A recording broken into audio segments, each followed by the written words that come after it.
नमस्कार, मैं हूं सिकता दे और आप देख रहे हैं सवाल इंडिया का। तो अगले 1 घंटे में वो तमाम सवाल, वो तमाम खबरें जो आज चर्चा का मुद्दा रहीं, उनसे जुड़े जो महत्वपूर्ण अहम सवाल हैं, वो अगले 1 घंटे पर उस पर हम विस्तार से आपको जानकारी देंगे। तो हमारे पास इस वक्त जो पहला सवाल है वो यही कि क्या 2027 के चुनाव में बुआ और बबुआ साथ आ रहे हैं। दूसरा सवाल, यूपी में जल जीवन मिशन के तहत टंकी लीक की जो घटना सामने आई, क्या उसके पीछे कोई करप्शन है। और हमारा तीसरा बड़ा सवाल, शिवाजी वर्सेस टीपू सुल्तान की जो लड़ाई शुरू हुई है वो थमेगी या फिर घमासान और बढ़ेगा। और वो सवाल जिससे हम शुरुआत करने जा रहे हैं, जो आज संभल से उठा है, बुरके वाले कांवड़िया राजी तो क्या करेगा काजी।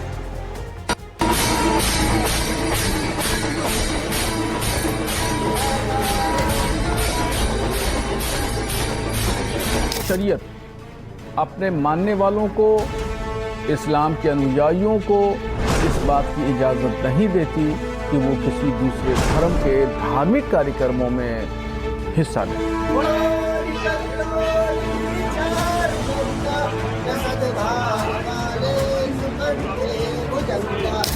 जब हमारी बात चल रही थी इनसे तो मैंने बोला था हमारी शादी हो जाएगी तो मैं कांवड़ लेकर आऊँ भोलेनाथ।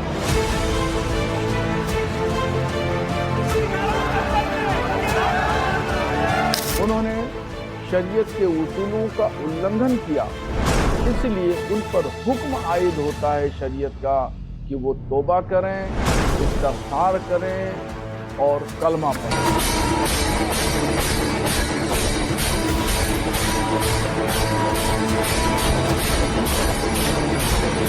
मुझे बहुत अच्छा लगा कि जो छोटी चीज़ें सोच के लोग करते हैं, मतलब रियली गाइस, मैं दिल से दूसरी बार आई हूँ।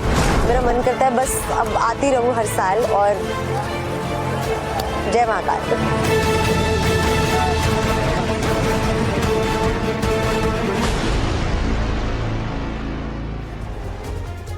तो आज पूरे दिन बुरके वाली कावड़िया चर्चा में रही। तो आखिर क्या है ये पूरा विवाद, क्यों जब ये कावड़िया अपनी यात्रा के लिए निकली तो मौलाना नाराज हो गए। एनडीटीवी ने मौलानाओं से भी बात की है और इस बुरके वाली कावड़िया से भी। तो आगे विस्तार में हम ये जानने की कोशिश करेंगे कि आखिर मुद्दा क्या है, इसे लेकर क्यों इतना विवाद बढ़ा हुआ है। और इस बीच उससे पहले आपको इस घटना से जुड़ी चार तस्वीरें दिखाते हैं। तमन्ना मलिक हरिद्वार से गंगा जल लेकर संभल पहुंची। वहां महाशिवरात्रि के दिन शहर के एक पुराने शिव मंदिर में तमन्ना ने भगवान शिव का जलाभिषेक किया। इससे पहले संभल पुलिस ने खुद बुरके वाली कावड़िया के ऊपर फूल बरसाए, लेकिन इन सब के बीच एक मौलाना साहब नाराज हो गए। उन्होंने कहा कि तमन्ना ने बुरके में जिस तरह से कांवड़ यात्रा निकाली, ये इस्लाम के खिलाफ है।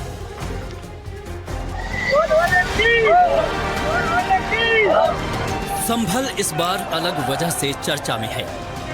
पुलिस को किसी विरोध का सामना नहीं करना पड़ रहा है, बल्कि पुलिस एक कांवड़िए की अगवानी कर रही है। प्रशासन के पास इस बार बुलडोजर नहीं बल्कि फूल है। पुलिस कांवड़िए पर फूल बरसा रही है। मिलिए बुरके वाली कांवड़िया से, जिसका नाम है तमन्ना उर्फ तुलसी। तमन्ना अपने पति के साथ कांवड़ लेकर संभल पहुंची है। बुर्का पहनकर कांवड़ यात्रा में शामिल है, इसलिए चर्चा में है। हमने बोल दी थी कांवड़, मेरी मन्नत पूरी हो गई तो मैं कांवड़ इस खुशी में ला रही। पुलिस प्रशासन मिल गया, उसके बाद हमें कोई परेशानी नहीं हुई। बहुत अच्छे से पुलिस प्रशासन हमारी मदद कर रहा है, अब कोई परेशानी नहीं है। भोलेनाथ को मानती हूँ मैं, भोलेनाथ को बहुत मानती हूँ। मेरी मन्नत पूरी हो गई तो हम अब चलो भोलेनाथ के दर पे अपनी वादा पूरा करो, ले आई कांवड़। क्या कोई मन्नत वगैरह भी मांगी है? जी मांगी थी, वो पूरी हो गई जी, उसी खुशी में लाई हूँ। जब हमारी बात चल रही थी इनसे तो मैंने बोला था जब हमारी शादी हो जाएगी तो मैं कांवड़ लेकर आऊँ भोलेनाथ। तमन्ना ने हरिद्वार से गंगा जल लिया और कांवड़ लेकर संभल पहुंची। पुलिस ने सुरक्षा भी दी और फूल भी बरसाए। तमन्ना संभल के ही बदनपुर बसई गांव की रहने वाली है। 3 साल पहले गांव के ही अमन त्यागी से तमन्ना मलिक ने प्रेम विवाह किया। भोलेनाथ से तमन्ना ने पसंद के लड़के से शादी की मन्नत मांगी थी। मन्नत पूरी हुई तो कांवड़ लेकर भोलेनाथ के द्वार पहुंच गई। यहाँ संभल के प्राचीन नेमासुर स्थित छैमनाथ तीर्थ मंदिर में जलाभिषेक किया। तमन्ना मलिक मुस्लिम हैं। हिंदू लड़के से विवाह के बाद भी बुर्का नहीं छोड़ा और शिव के प्रति आस्था दिखा दी तो कुछ लोगों को गुस्सा आ गया। मैंने बोला था जब हमारी शादी हो जाएगी तो मैं कांवड़ लेकर आऊंगी। जो शख्स चाहे वो महिला हो या मर्द हो, अगर वो दूसरी कौम के तशब्बुह इख्तियार करती है तो उसको उसी में समझा जाएगा, शुमार किया जाएगा। मुझसे इन दो महिलाओं के बारे में कई लोगों ने शरीयत का हुक्म पूछा, तो मैं स्पष्ट कर देना चाहता हूँ शरीयत का नज़रिया कि शरीयत अपने मानने वालों को, इस्लाम के अनुयायियों को इस बात की इजाज़त नहीं देती कि वो किसी दूसरे धर्म के धार्मिक कार्यक्रमों में हिस्सा लें और उसमें शरीक हों। ये ऐसा काम करना ये नाजायज़ है और सख्त गुनाह का काम है। मैं इस तरह के लोगों से अपील करूंगा कि दूसरे धर्मों के धार्मिक कार्यक्रमों से बचें, उसमें शमूलियत से बचें और भविष्य में इस तरह का अहद व पैमान करें कि हरगिज़ किसी दूसरे कार्यक्रम में भाग न लें। ये शरीयत के उसूलों का उल्लंघन है। और इस पूरे विवाद पर हमने कुछ देर पहले बुर्के वाली कावड़िया यानी कि तमन्ना मलिक और उनके पति अमन त्यागी से बात की थी। दोनों ने इस पूरे विवाद पर क्या कहा और क्या सफाई दी, आइए इस पर एक खास नजर। तमन्ना, आपकी मन्नत पूरी हुई और आपने कांवड़ यात्रा निकाली और उसे पूरा भी किया, लेकिन अब इस पूरे यात्रा को लेकर विवाद है। आपको गैर इस्लामी कहा जा रहा है, आपने जो किया है वो इस्लाम के खिलाफ है, शरिया के खिलाफ है। आप ऐसे बयानों का क्या जवाब देंगे इस वक्त? जी मैम, जो लोग ये ऐसा बोल रहे हैं जो मतलब इस्लाम के खिलाफ है, क्या उनके घर में उनकी माँ बहनें नहीं पहनती है बुर्का? जब मेरी शादी नहीं हुई थी अमन त्यागी से, जब भी ओढ़ती थी मैं ये बुर्का, तब तो उन्हें कोई ऑब्जेक्शन नहीं उठाया उन्होंने। आज मैंने अपनी मर्जी से ओढ़ के अगर मैं कांवड़ ले आई भोले बाबा की, तो उन्हें क्या दिक्कत हो रही है? दुनिया में कितनी महिलाएं बुर्का ओढ़ रही हैं, उनसे तो उन्हें कोई प्रॉब्लम नहीं होती। आज मैंने अपनी मर्जी से ओढ़ लिया, तो इसमें दिक्कत वाली क्या बात है? इससे तो साफ साफ ये जाहिर हो रहा है ना कि वो हमारे सनातन धर्म से चिढ़ते हैं। वैसे तो कितनी महिलाएं बुर्का ओढ़ी, उनसे तो वो नहीं चिढ़ रहे। तमन्ना, ये बताइए, आपकी शादी अमन से हुई है, आप एक हिंदू परिवार में बहू बनी हैं और आप कह रही हैं कि आप इस परिवार का अब हिस्सा हैं, ऐसे में सनातन से आप जुड़ रही हैं, तो सवाल अब ये उठ रहा है क्योंकि आप एक हिंदू परिवार में शादी कर चुकी हैं तो आप बुर्का क्यों पहन रही हैं? आप किस पद्धति को, किस धर्म को इस वक्त मानती हैं? आप अपने आप को एक मुसलमान मानती हैं या फिर एक हिंदू परिवार का सदस्य मान रही हैं? जी मैं दोनों धर्म मानती हूँ, जो मुझे सही लगता है मैं वो मानती हूँ। मैं पहले भी बता चुकी हूँ, मैं अपने भी त्योहार मनाती हूँ, मुझे जो सही लगता है मैं उसे मानती हूँ। जो बेफजूल के ये जो लोग मतलब सवाल उठा रहे हैं बेफजूल के मेरे ऊपर, जो ये इनके त्योहार है ना बेफजूल के, मैं उन्हें नहीं मानती। जो सही है मैं उन्हें मानती हूँ। आप कांवड़ यात्रा पर निकली पर आपने बुर्का पहना, तो मौलानाओं को ये नागवार गुजर रहा है कि आप बुर्का पहनकर कांवड़ यात्रा निकाल रही हैं। वो तो कह रहे हैं कि आप उसी दिन से इस्लाम से बाहर हो गई, अपने धर्म से बाहर हो गई जिस दिन आपने अमन से शादी की। तो बुर्का पहनने की जरूरत आपको क्यों पड़ी इस कांवड़ यात्रा के दौरान? जी मैम, मैं उनके लिए कुछ कहना चाहती हूँ। वो लोग ये उनके धर्म में तो ये भी नहीं है कि सोशल मीडिया पर आए, सेल्फी ले, वीडियोस बनाए, किसी चैनल पर काम करें। तो वो लोग क्या कर रहे हैं चैनलों पे, उन्हें भी हटाया जाए। ये भी तो उनके इस्लाम के खिलाफ है। इस्लाम मान रहे हैं तो वो भी तो पूरी तरीके से माने। वो होते कौन है मुझ पर ऑब्जेक्शन उठाने वाले? वो क्या कर रहे हैं चैनलों पे? वो क्यों आ रहे हैं टीवी में, क्यों दिख रहे हैं? वो भी अलग हटे इनसे, उनका क्या काम? और वो होते कौन है मुझ पे मतलब मेरे नकाब पे ऑब्जेक्शन उठाने वाले? तो आप कह रही हैं कि आपका ये निजी मामला है, ये आपको तय करना है कि आपको कौन से कपड़े पहनने, आपको बुर्का पहनना है या नहीं, आपको किस धर्म पद्धति को फॉलो करना है, ये आपका फैसला है। और जाहिर तौर पर संविधान एक नागरिक की हैसियत से आपको ये अधिकार देता भी है। अमन, अब जब ये विवाद इतना बड़ा हो चुका है, आपके परिवार को लेकर या फिर तमन्ना को लेकर कुछ धमकियों की बात भी कही जा रही है, क्या हो रहा है इसके बाद? जी मैम, सोशल मीडिया पे और इनडायरेक्टली मतलब धमकियां मिल रही हैं, और उसके विषय में हम आज आराम करने के बाद थाने में तहरीर देंगे और कप्तान साहब को मिलकर उनको भी बताएंगे। और धमकियां देने का इन लोगों का काम रहा है पहले से। इससे वैसे कुछ फर्क तो पड़ने वाला है नहीं। मुख्यमंत्री योगी आदित्यनाथ जी की सरकार है, प्रशासन सख्त है, कोई फर्क तो पड़ने का नहीं है। इन्हें अपनी जुबान बंदी करनी है बस। ये लोग धमकीबाज ही हैं और उसी में खुश रहते हैं। तो तमन्ना मलिक के इस विवाद से जुड़े हैं दो मौलाना। पहले मौलाना हैं मौलाना शहाबुद्दीन। उन्होंने दुहाई दी है शरिया की, उन्होंने दुहाई दी है इस्लाम की। वो कह रहे हैं कि ये सब कुछ इस्लाम और धर्म के खिलाफ है। वहीं दूसरे मौलाना जो हैं, उनका नाम है मौलाना नसीमुद्दीन, वो कह रहे हैं कि पहले मौलाना गलत हैं। दोनों क्या कह रहे हैं, आइए इस पर अब नजर डालते हैं। अगर इस महिला ने सिर्फ हिंदू लड़के से शादी की है और अपना मजहब नहीं बदला है तो वो मुसलमान है। सिर्फ हिंदू लड़के से किसी मुसलमान लड़की का शादी कर लेने से उसका इस्लाम खतरे में नहीं आएगा, वो मुसलमान रहेगी। और अगर हिंदू रीति रिवाज से जैसे 7 फेरे लगाना या मजहब तब्दील कर लेना, उसके बाद शादी करना, अगर ऐसा तमन्ना ने किया है तो वो जरूर गैर मुस्लिम हो गई। नजवी साहब गलत बोल रहे हैं। एक हिंदू की शादी मुसलमान से नहीं हो सकती। अगर वो मुसलमान उसने हिंदू से शादी किया, यही नाजायज। एक बात।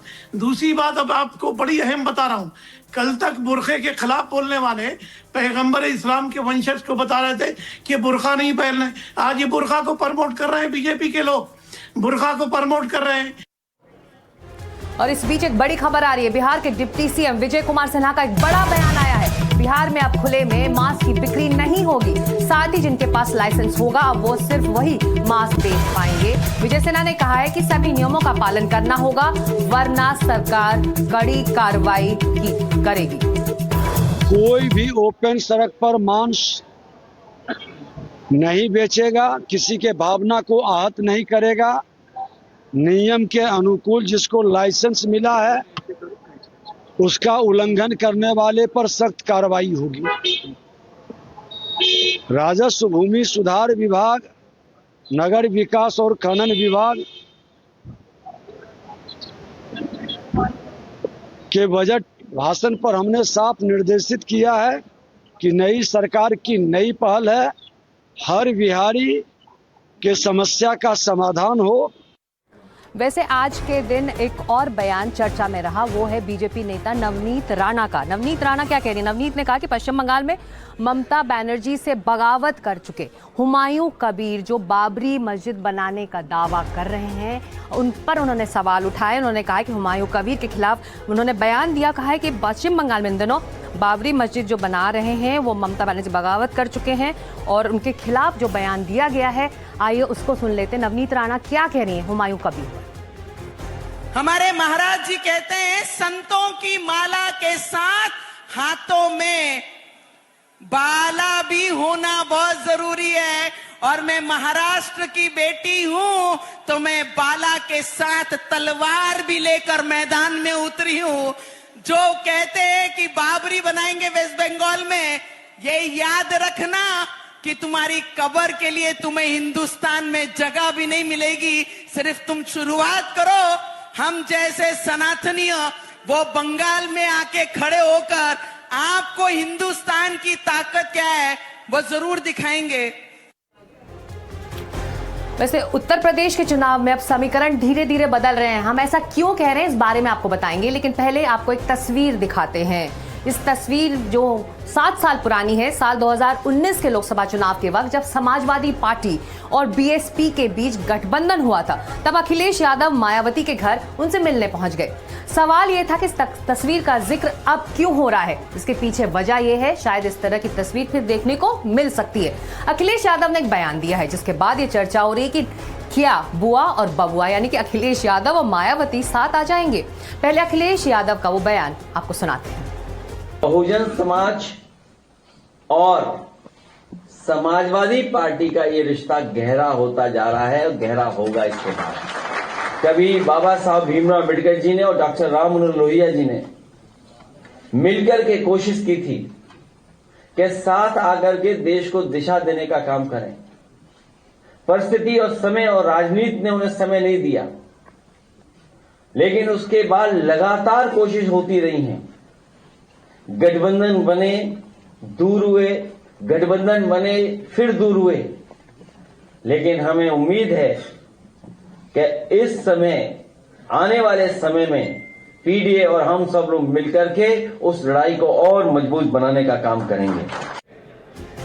तो सवाल यह है कि अखिलेश का बयान आखिर किस तरफ इशारा करता है। बयान से साफ लग रहा है कि मायावती के कोर वोटर्स पर अखिलेश की नजर है। भाषण में अखिलेश ने बाबा साहब का नाम लिया, तो ऐसे में सवाल ये उठ रहा है कि अखिलेश यादव क्यों ये नाम ले रहे हैं और क्या इसके पीछे राजनीतिक मंशा हो सकती है। इसके पीछे ये हो सकती है जो तस्वीर में देखने को मिल रही है। और ऐसे में अब लग रहा है कुछ ना कुछ बदलेगा जरूर। ये भी इशारा है कि बीएसपी के साथ एक बार फिर सवाल आ सकते हैं या नहीं, ये बड़ा सवाल बना हुआ है। तो सवाल यह है कि अखिलेश का बयान किस तरफ इशारा करता है। साफ है कि मायावती के कोर वोटर्स पर अखिलेश यादव की नजर दिख रही है। भाषण में अखिलेश यादव ने बाबा साहब का नाम तो लिया और ऐसे में बाबा साहब का नाम लेकर वोटर अपने पाले में लाने की कोशिश कर रहे हैं। ये भी इशारा है कि बीएसपी के साथ एक बार फिर गठबंधन हो सकता है। साथ मिलकर योगी की सत्ता को चुनौती देने का भी प्लान बन सकता है। बयान से संकेत मिलते हैं कि अखिलेश एंटी बीजेपी वोट के बिखराव को रोकना चाहते हैं।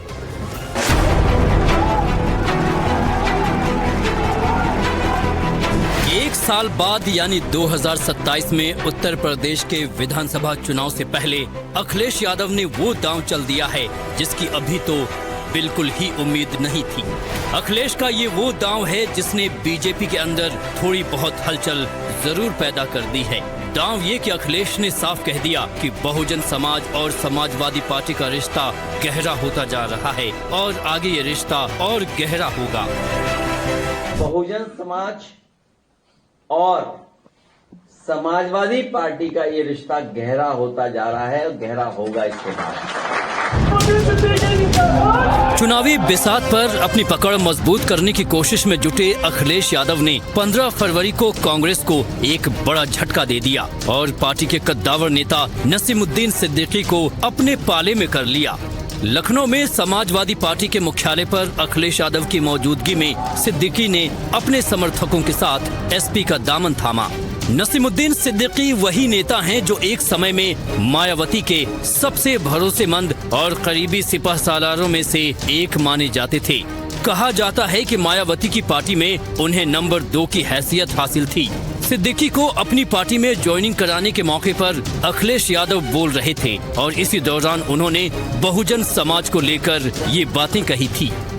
मायावती के वोटर्स पर किस कदर अखिलेश की नजर है, इसका अंदाजा इस बात से लगाया जा सकता है कि इस भाषण में उन्होंने बाबा साहेब अम्बेडकर और राम मनोहर लोहिया का भी जिक्र किया। कहा दोनों ने साथ आने की कोशिश की थी लेकिन परिस्थितियों के कारण साथ नहीं आ सके। आगे उम्मीद भी जता दी कि आगे सब लोग साथ मिलकर उस लड़ाई को मजबूती से लड़ेंगे। कभी बाबा साहब भीमराव अम्बेडकर जी ने और डॉक्टर राम मनोहर लोहिया जी ने मिलकर के कोशिश की थी कि साथ आकर के देश को दिशा देने का काम करें। परिस्थिति और समय और राजनीति ने उन्हें समय नहीं दिया, लेकिन उसके बाद लगातार कोशिश होती रही है। गठबंधन बने, दूर हुए, गठबंधन बने, फिर दूर हुए। लेकिन हमें उम्मीद है कि इस समय, आने वाले समय में पीडीए और हम सब लोग मिलकर के उस लड़ाई को और मजबूत बनाने का काम करेंगे। बस अखिलेश के इसी बयान के बाद राजनीतिक गलियारों में चर्चा शुरू हो गई कि क्या जिस तरह 2019 के लोकसभा चुनाव में बुआ और बबुआ मोदी को चुनौती देने के लिए साथ आए थे, उसी तरह क्या योगी की सत्ता को चुनौती देने के लिए एक बार फिर सारे राजनीतिक मतभेद भुलाकर दोनों साथ आ सकते हैं। बहरहाल जब एक बार ऐसा हो चुका है कि यूपी की राजनीति के दो ध्रुव एक साथ मिल सकते हैं और आगे भी इस संभावना से इनकार नहीं किया जा सकता। तो अखिलेश यादव और मायावती के साथ आने के संकेत भी कई वजहों से मिल रहे हैं। वजह यह है कि यूपी में बीते दिनों ब्राह्मणों को लेकर जो राजनीति हुई उसमें दोनों ने मिलकर योगी सरकार पर हमला बोला। इसके साथ ही दोनों ने बुलडोजर नीति, बेरोजगारी, पेपर लीक, किसानों की समस्या और आवारा पशुओं को लेकर योगी सरकार के खिलाफ आवाज उठा दी। 2019 के लोकसभा चुनाव में अखिलेश और मायावती साथ आए थे। आपको आंकड़े बताते हैं जब दोनों साथ आए थे। समाजवादी पार्टी ने 37 सीटों पर चुनाव लड़ा, जिसमें से 5 पर जीत हासिल की। वहीं मायावती ने 38 सीटों पर ताल ठोकी थी, जिसमें 10 सीटों पर जीत हासिल हुई थी। बीएसपी को 19% तो वहीं समाजवादी पार्टी को 18% वोट मिले थे। एसपी बीएसपी में गठबंधन को लेकर सवाल हुए हैं और समाजवादी पार्टी के सांसद राम गोपाल ने कहा कि बहुजन पर क्या बीएसपी की रजिस्ट्री है, तो वहीं गठबंधन को लेकर चल रही सुगबुगाहट पर बीजेपी ने अखिलेश यादव पर तंज कसा है। बहुजन का बीएसपी की रजिस्ट्री है। बहुजन का मतलब क्या है? जो गरीब, पिछड़े, दलित, अल्पसंख्यक हैं वे बहुजन है। एक आखिरी सवाल चल रही है, जैसे कि जिस तरीके से समाजवादी पार्टी मीटिंग चला रही है, तो वहीं मायावती ने अब बीएमडी शुरू कर दिया था। वो उस पर हमें कुछ नहीं कहना। हमें अपनी पार्टी के अलावा दूसरी पार्टी क्या कर रही है, अब नथिंग टू से। नजीमुद्दीन सिद्दीकी आने के बाद अब किसका माना जाए कि जो है और कौन कौन से विकेट गिरने वाले हैं बीएसपी के? इंतजार कीजिए, कई जिले। देखिए, अखिलेश यादव जी जब से सत्ता में आए हैं और वो बैसाखियों के सहारे ही चल रहे हैं। हर चुनाव में किसी ना किसी बैसाखी का सहारा लेके वो चुनाव लड़ते हैं। उनकी अपने दाई बैसाखी खुद की टूट जाती है और बाई सहयोगी की भी टूट जाती है। लगातार चुनाव दर चुनाव उन्होंने सारे प्रयोग कर दिए और मुझे लगता है इन प्रयोगों के सहारे वो सत्ता के शीर्ष पर नहीं पहुंच पा रहे और मुझे लगता है 2027 के चुनाव में उनके ये सारे प्रयोग असफल रहेंगे। वो कोई भी प्रयोग जो गठबंधन का करते हैं और वो गठबंधन और ये दोनों का प्रयोग फेल होता है, तो मुझे लगता है जो और दल हैं वो धीरे धीरे सपा से दूर होते जा रहे हैं, क्योंकि वो जानते हैं इनके साथ चुनावी जीत नहीं मिल सकती। 2027 के चुनाव में योगी आदित्यनाथ जी के नेतृत्व में भारतीय जनता पार्टी एक लैंडस्लाइड विक्ट्री की तरफ बढ़ रही है। तो एक बार आपको जल्दी से बता देते हैं कि आखिर अखिलेश यादव के इस बयान के पीछे क्या मंशा हो सकती है। क्या ओवैसी के चुनाव लड़ने के डर से ये बयान दे रहे हैं अखिलेश यादव? यूपी में मुस्लिम वोट कटे तो क्या बहुजन से करेंगे भरपाई? क्या बगैर बहुजन योगी को कड़ी टक्कर नहीं दे पाएंगे अखिलेश? क्या बीजेपी से कड़े मुकाबले के लिए बीएसपी का साथ जरूरी है? दलित, यादव, मुस्लिम सोशल इंजीनियरिंग फिर से जिंदा करने की कोशिश है। क्या ये बीजेपी के non Yadav OBC plus non Jatav Dalit समीकरण को तोड़ने की चाल है? अब आपको बीएसपी के जातिगत वोट बैंक के बारे में विस्तार से बता देते हैं। जाटव है 11%, अन्य दलित 10%, कुल एससी 21%, यूपी में मुस्लिम आबादी है 19.26%। और इसी मुद्दे पर बातचीत करने के लिए हमारे साथ वरिष्ठ पत्रकार राजेंद्र कुमार जुड़ रहे हैं। तो राजेंद्र जी, सवाल यही है कि क्या समाजवादी पार्टी और बहुजन समाज पार्टी के बीच गठबंधन हो सकता है? इसके पीछे क्या संभावना आपको दिख रही है? बहुजन समाज पार्टी से अखिलेश यादव का कोई तालमेल हो, ये संभावना अब बिल्कुल ना के बराबर है। उसकी वजह है मायावती किसी भी तरीके से अब अखिलेश यादव के साथ नहीं जाएंगी, और अगर वो कुछ प्रयास कर भी रही होंगी तो बीजेपी उनको ऐसा नहीं करने देगी। आज की तारीख में जो बहुजन समाज पार्टी की राजनीति है वो बीजेपी को लाभ पहुंचाने वाली है। वो ये जानते हुए कि उनके कोई कैंडिडेट जीतेंगे नहीं, लेकिन वो ज़्यादा से ज़्यादा सीटों पे जो कैंडिडेट खड़े करती हैं ताकि जो उनका vote bank, core vote bank है, वो उनके साथ आ जाए। हालांकि वो चाहे जीते या ना जीते, लेकिन उस वोट बैंक के अगर बसपा में ना आए तो वो समाजवादी पार्टी की ओर जाएगा, या हो सकता है थोड़ा बीजेपी की ओर भी चला जाए, लेकिन वो वोट बैंक बहुत मायने रखता है किसी भी कैंडिडेट की जीत और हार में। अब वो अगर बसपा का कोर वोट बैंक बसपा के साथ रहेगा, सपा के साथ नहीं जुड़ेगा, तो बीजेपी को उसका लाभ मिलता है। देश की राजनीति में टीपू सुल्तान से जुड़ा विवाद अब तूल पकड़ रहा है। ये पूरा मामला शुरू हुआ मालेगांव के डिप्टी स्पीकर के दफ्तर से, जहां उन्होंने टीपू सुल्तान की तस्वीर लगाने की बात की। फिर कांग्रेस के एक नेता ने टीपू सुल्तान की तुलना शिवाजी से कर दी। फिर क्या था? ऐसे में फिर बीजेपी, एआईएम और शिवसेना सब इस विवाद में कूद पड़े हैं, जिससे महाराष्ट्र की सियासत और गर्मा गई। हर्षवर्धन सरकार ने जिस प्रकार से छत्रपति शिवाजी महाराज की तुलना टीपू सुल्तान के साथ की है, हम इसकी निंदा करते हैं। तो शर्म आनी चाहिए। टीपू की लाश के पास से, उसके पास से अंगूठी निकली सोने की, उस पे क्या लिखा हुआ था? राम। विरोध प्रदर्शन की ये तस्वीरें महाराष्ट्र के अलग अलग जिलों की हैं। पुणे और नासिक में कांग्रेस के खिलाफ प्रदर्शन हो रहा है।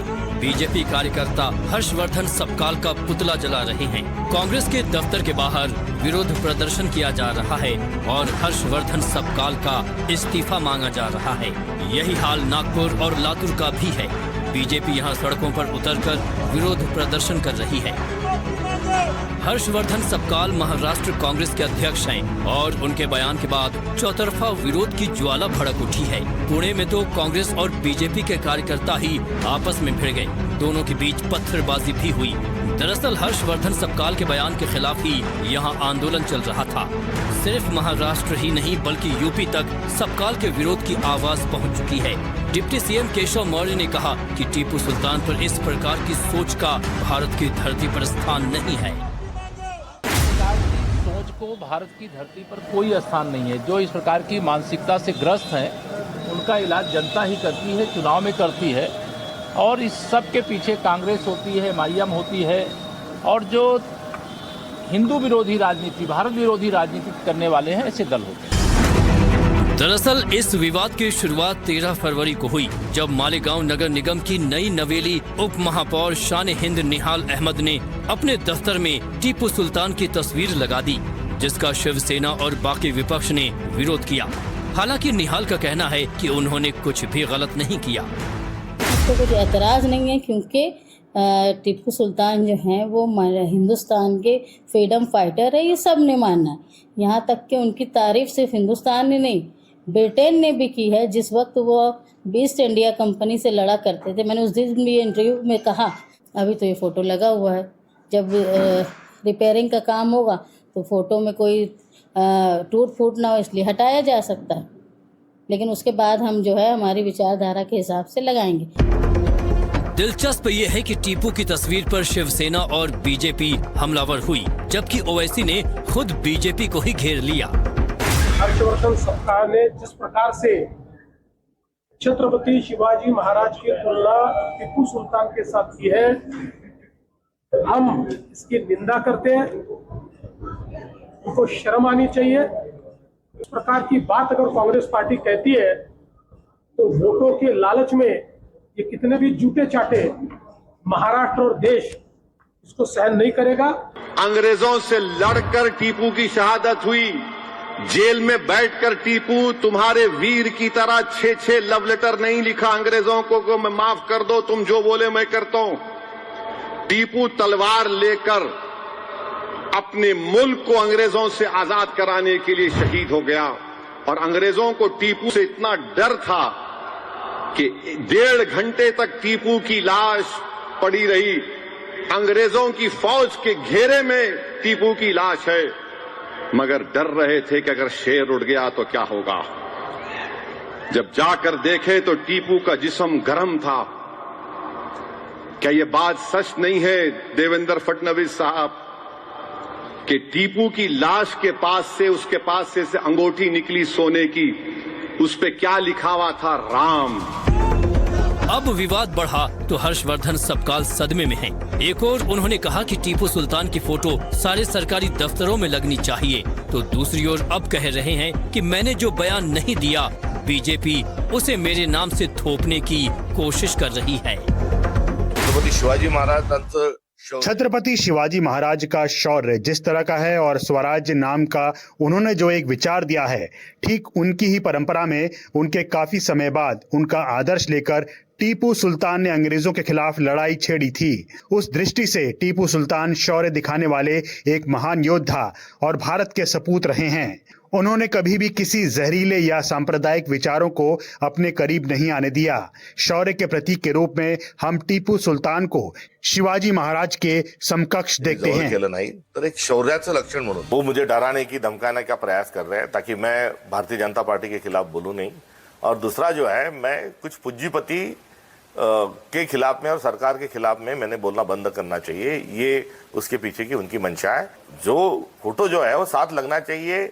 इस पर जो बयान है उस पर आप पहले बोलो, पीछे लेना है ना, क्या पीछे लेना है। धमकियां तो आ रही है, उनका काम है धमकी देना और हमारा काम है संघर्ष करना। पुलिस प्रोटेक्शन लेंगे आप? जी नहीं, बिल्कुल नहीं करते। मैंने कोई गलती की नहीं है। मैं मेरे दिल में केवल सद्भावना है और मैं कोई प्रोटेक्शन नहीं लूंगा। हालांकि हर्षवर्धन सबकाल के खिलाफ पुणे में एफआईआर भी दर्ज कर ली गई है। अब देखना होगा कि टीपू की टिप्पणी पर कांग्रेस का अगला एक्शन क्या होता है। Bureau report, NDTV India.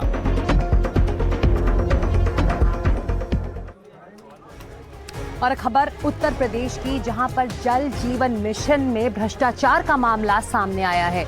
इस मिशन के तहत बनी पानी की टंकियों में गुणवत्ता और मानकों में कोताही बरती गई। 85% टंकियों में कुछ ना कुछ गड़बड़ी पाई गई है। आंकड़े बता रहे हैं कि आगरा के अलावा मथुरा, कानपुर, लखीमपुर खीरी, सीतापुर में घटिया निर्माण के कारण टंकियां गिर गई। गुणवत्ता से एक तरह से जो कहें उसको लेकर कोताही बरती गई, लापरवाही हुई, जिसकी वजह से ये पूरा भ्रष्टाचार का मामला अब खुलता दिखाई दे रहा है।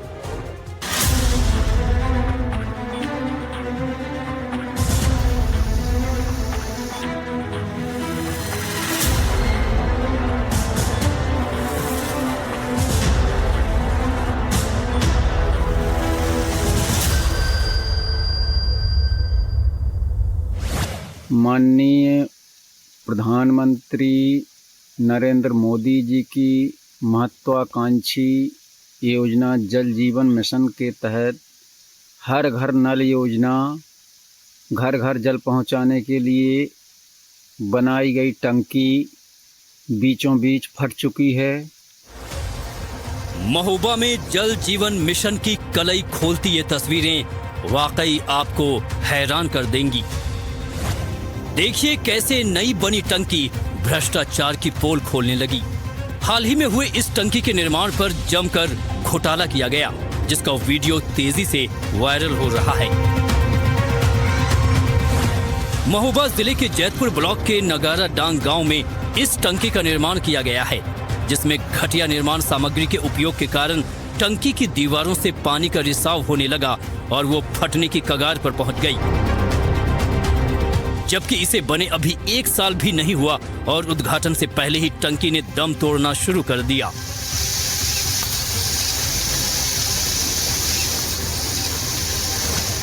ग्रामीणों ने इस बर्बादी का वीडियो सोशल मीडिया पर साझा किया है। माननीय प्रधानमंत्री नरेंद्र मोदी जी की महत्वाकांक्षी योजना जल जीवन मिशन के तहत हर घर नल योजना, घर घर जल पहुंचाने के लिए बनाई गई टंकी बीचों बीच फट चुकी है। टंकी के ऐसा होगा मामला के एक तो उसमें पानी मटेरियल सही नहीं लगो, काम भी सही नहीं हो, तो बात तो लीक हुई और फिर पानी है जो सब कहूँ आ नहीं रहा हुआ पानी। हाँ, क्या मांगे हैं आप? तो मांगे ये है कि पानी में पूरे गांव में भाव चज्जी होगा कहीं का। भ्रष्टाचार की पोल खोलने पर ग्राम प्रधान गायत्री ने जिला अधिकारियों को लिखित शिकायत सौंपकर जांच की मांग की है, जबकि समाजवादी पार्टी के मुखिया अखिलेश यादव ने भी इस मामले पर ट्वीट कर सरकार पर चुटकी ली है। उन्होंने लिखा, गिरती टंकी समाचार, फरवरी 2026। अखिलेश का मकसद और सियासत दोनों साफ है। अब देखना होगा कि महोबा में भ्रष्टाचार की टंकी के खिलाफ सरकार क्या एक्शन लेती है। Bureau report, NDTV India. तो महोबा की रिपोर्ट आपने देखी, लेकिन आपको याद होगा कि बीजेपी विधायक बृजभूषण राजपूत और जल शक्ति मंत्री स्वतंत्र देव सिंह के बीच की नोकझोंक। इस दौरान खबर यह भी थी कि बीजेपी विधायक ने मंत्री स्वतंत्र देव सिंह को बंधक बना लिया था। ये पूरा घटनाक्रम 30 जनवरी को हुआ, जब स्वतंत्र देव सिंह महोबा में एक कार्यक्रम में पहुंचे, लेकिन गांव में पानी की किल्लत और बदहाल सड़कों से नाराज बीजेपी विधायक बृजभूषण और उनके समर्थक मंत्री जी से ही भिड़ गए। दोनों के बीच तीखी बहस हुई थी। चलोगे ना, चलो ना, लेकर चलते मैं चलता हूँ 40 गाँव में चलता हूँ चेक करने। मैं पानी देना है, मेरा काम है, पूरे अधिकारी मेरे साथ है। मैं 40 गाँव में चलता हूँ, पानी नहीं मिलेगा तो अभी सस्पेंड करूंगा अधिकारियों को। मैं करो सड़कें खुद ही रहेगी तब भी मैं सस्पेंड कर दूंगा। ये कागज नहीं, गाँव में चल के देखता हूँ। मैं छोड़ दिए क्या लिख रहे, मैं गाँव में चलने को तैयार हूँ। मेरा काम है ठीक करना। अब चलोगे मेरे साथ,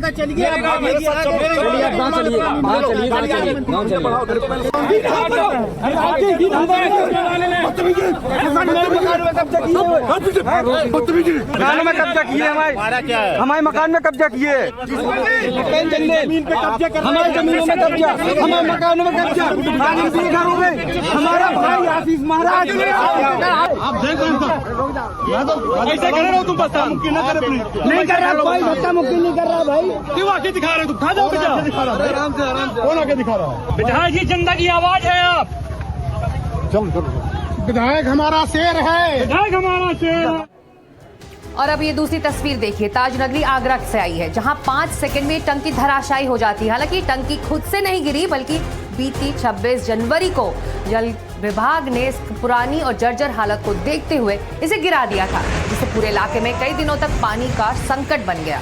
अंडरग्राउंड टैंक क्षतिग्रस्त हो जाने से आगरा के कालिंदी विहार में कई दिनों तक पानी का संकट बना रहा। क्षेत्र के सैकड़ों घरों में पानी की सप्लाई पूरी तरह से उस वक्त ठप हो गई।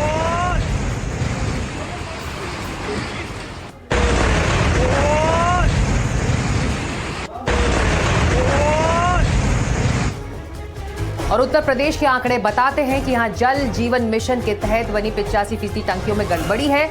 आगरा के अलावा जिलेवार आपको बताएं तो मथुरा, कानपुर, लखीमपुर खीरी, सीतापुर में घटिया निर्माण के कारण टंकियां गिरी हैं, जिससे जान माल का नुकसान भी हुआ है। कई मामलों में पाया गया है कि मानकों की अनदेखी हुई है। भ्रष्टाचार के कारण सीमेंट और लोहे की गुणवत्ता में भी कमी रखी गई। इस बीच एक बड़ी खबर फरीदाबाद के सेक्टर 24 से आ रही है। निजी कंपनी में लगी अचानक भीषण आग लगने की वजह से कंपनी को बड़ा नुकसान हुआ। ब्लास्ट हुई है। ब्लास्ट की वजह से कम 30 लोग घायल बताए जा रहे हैं, इनमें 2 पुलिसकर्मी शामिल हैं। धमाका इतना तेज था कि आग की लपटों ने बाहर खड़ी कई गाड़ियों को अपनी चपेट में ले लिया। घायलों का फरीदाबाद के सिविल अस्पताल में इस वक्त इलाज चल रहा है। तस्वीरें आप देख रहे हैं उस ब्लास्ट की। 2 पुलिसकर्मी समेत 30 से ज्यादा लोग घायल बताए जा रहे हैं। बाहर खड़ी गाड़ियों भी आग की चपेट में आ गई। सभी घायल फरीदाबाद के सिविल अस्पताल में इस वक्त भर्ती हैं।